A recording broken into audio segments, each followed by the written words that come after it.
Choke points of world represent narrow maritime passage, जो पतला सा एक रास्ता होता है जो इंपॉर्टेंट होता है ग्लोबल ट्रेड के लिए। Energy flow must pass making a highly significant saving, जो बहुत ज़्यादा जियो पॉलिटिक्स के लिए इंपॉर्टेंट है, इकोनॉमिक स्टेबिलिटी के स्ट्रेटेजिक सिक्योरिटी के लिए important has became in more pronunciation. इसका इंपॉर्टेंट आज की संसार में जो ग्लोबल ट्रेड, मैरीटाइम ट्रेड, जियो पॉलिटिकल टेंशन से, सप्लाई चेन डिस्ट्रप्शन से, और जिस तरीके से आज इंक्रीजिंग दोनों एक दूसरे पे इकोनॉमिक इंटरडिपेंडेंस हो रहा है, तो बहुत ज़्यादा important. One of the most choke point of the world, आपने सुना होगा state of Hormuz located Iran और ओमान के बीच में लोकेटेड है। दिस इज नैरो गेटवे जो पर्शियन गल्फ को, गल्फ ऑफ ओमान से एक प्राइमरी एक्सपोर्ट है, जो मेजर 20% है ऑयल जो Saudi Arabia, Iraq, UAE, nearly 1/5 of the total petroleum consumption इसी स्टेट ऑफ हॉर्मूज से होता है। In the recent year the tension Iran और वेस्टर्न पावर के बीच में जो टेंशन देखा कि चेक पॉइंट बंद हुआ था, और बहुत ही ज़्यादा नावल ब्लॉकेज के कारण आज पूरी दुनिया की economic supply, energy security close leading to maritime Bab of अल-दब। आप साथियों, यूरोप और एशिया को जोड़ने वाला एक ऐसा बाब ऑफ अल-दब में जो चोक पॉइंट है, जो रेड सी को गल्फ ऑफ अडन से अडम वन साइड और horn of Africa, Djibouti, Eritrea other side में प्रोमेसिस स्विफ्ट ऑफ कैनाल के लिए important. It is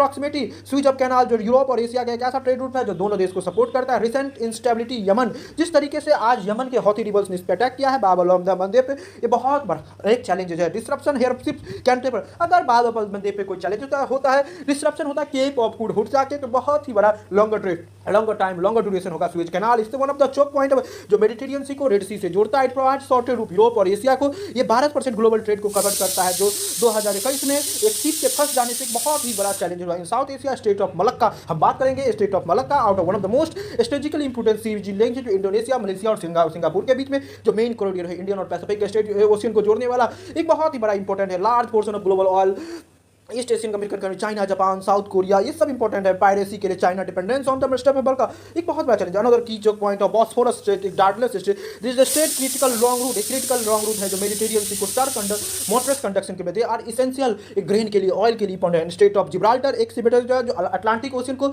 Mediterranean ocean से जोड़ता है, जो स्पेन और मोरक्को के बीच में है, एक वाइटल फैसिलिटी है trade novel Europe Africa. While it is handle जो हम बात करेंगे in the western hemisphere, Panama canal एक चोक पॉइंट है जो अटलांटिक और पैसिफिक को जोड़ता है, लोकेटेड पनामा जो शिप रूट एंड बहुत ही ज्यादा चलो Arctic region emerging another maritime trade route जो नॉर्दर्न सी रूट को सी रूट से जोड़ता है। The route is offer shorted distance Asia और यूरोप के। The Cape of Good Hope located in southern tip of south, जो Cape of Good Hope है southern tip of southern Africa जो choke point है, जो ये बताता है नॉर्दर्न यूरोप दानिश स्टेट से बाल्टिक सी से जुड़ा हुआ है, नॉर्थ एंड अटलांटिक सी को जोड़ता है। द स्टेट इज वाइटल, ये strait movement of good and service के लिए इंपॉर्टेंट है। Within the Indo Pacific alternative strait of Malacca, जो इंडो पैसिफिक में स्टेट ऑफ मरक्का के Lombok strait, Sunda strait, the passage deeper, एक passage deeper है strategically valued है जहां कमर्शियल मिलिट्री सेगमेंट्स के लिए, जो मलक्का, सुंडा स्टेट और Lombok strait for economic choke point कल्टी major of the global maritime trade, जहां critical commodity any disruption in the narrow passage, अगर कोई भी डिस्ट्रप्शन होता है supply chain inflation for strategic point enhance होगा। Recent development has further highlight tension West Asia